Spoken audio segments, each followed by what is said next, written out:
दिल्ली में आज 3 बड़ी खबरों ने लोगों का ध्यान खींचा। तो बता दें कि क्या राजधानी पर बड़ा आतंकी खतरा टल गया? गर्मी और पानी संकट के बीच क्या सरकार राहत देने में सफल हो पाएगी? और बारिश से पहले नालों की सफाई पर फिर क्यों शुरू हो गया सियासी घमासान? अगले कुछ मिनटों में देखिए दिल्ली की बड़ी खबरें और अंत में बताएंगे ऐसी खबर जो कई लोगों के चेहरे पर मुस्कान ला सकती है। सबसे पहले बड़ी खबर, दिल्ली पुलिस के स्पेशल सेल ने आईएसआई समर्थित और दाऊद इब्राहिम गिरोह से जुड़े 9 संदिग्ध आतंकियों को गिरफ्तार करने का दावा किया है।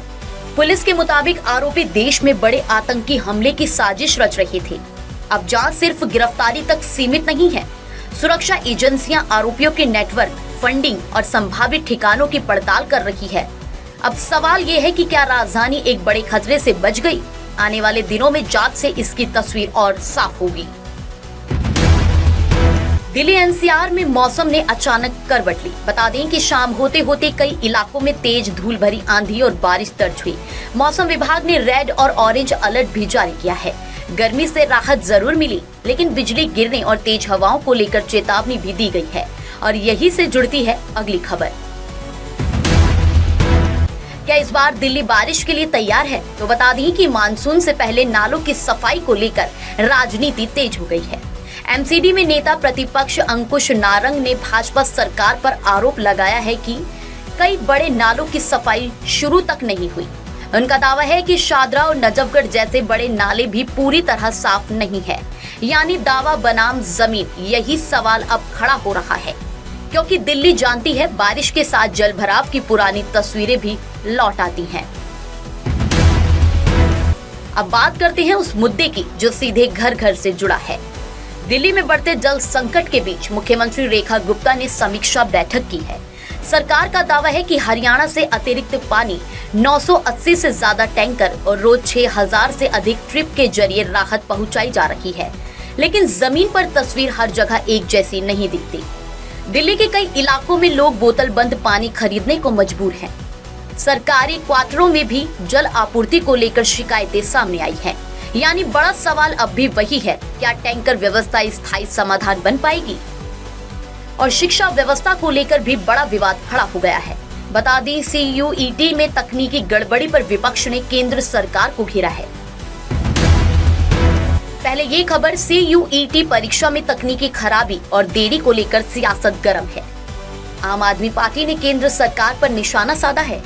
सौरभ भारद्वाज ने कहा कि नीट और सीबीएसई के बाद अब सीयूईटी में भी गड़बड़ी सामने आई है। आतिशी ने लाखों छात्रों की परेशानी का मुद्दा उठाया, जबकि अनुराग टांडा ने परीक्षा प्रबंधन पर सवाल खड़े किए। इसी बीच नीट पेपर लीक केस में गिरफ्तार आरोपी की सीबीआई हिरासत भी बढ़ाई गई है। और अरविंद केजरीवाल ने पेपर लीक को लेकर केंद्र सरकार पर तीखा हमला बोला है। यानी शिक्षा जो भरोसे की बुनियाद होनी चाहिए, वही अब सवालों के घेरे में है। राजनीतिक मोर्चे पर दिल्ली भाजपा ने संगठन को मजबूत करने की दिशा में बड़ा कदम बढ़ाया है। पंडित दीनदयाल उपाध्याय महाप्रशिक्षण अभियान के तहत चांदनी चौक और केशवपुरम जिलों में 2 दिवसीय प्रशिक्षण शिविर शुरू हुए। मुख्यमंत्री रेखा गुप्ता ने कार्यकर्ताओं से सरकार की योजनाओं को अंतिम व्यक्ति तक पहुंचाने और अगले 27 वर्षों तक सरकार बनाए रखने का लक्ष्य रखने की भी बात कही। यानी भाजपा सिर्फ सरकार चलाने नहीं, लंबी राजनीतिक तैयारी के संकेत भी दे रही है।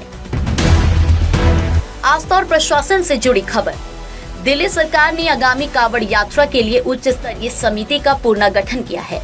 संस्कृति एवं कानून मंत्री कपिल मिश्रा को समिति का अध्यक्ष बनाया गया है।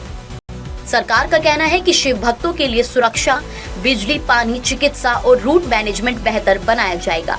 अब देखना होगा कि हर साल सामने आने वाली व्यवस्थागत चुनौतियों से इस बार कैसे निपटा जाता है।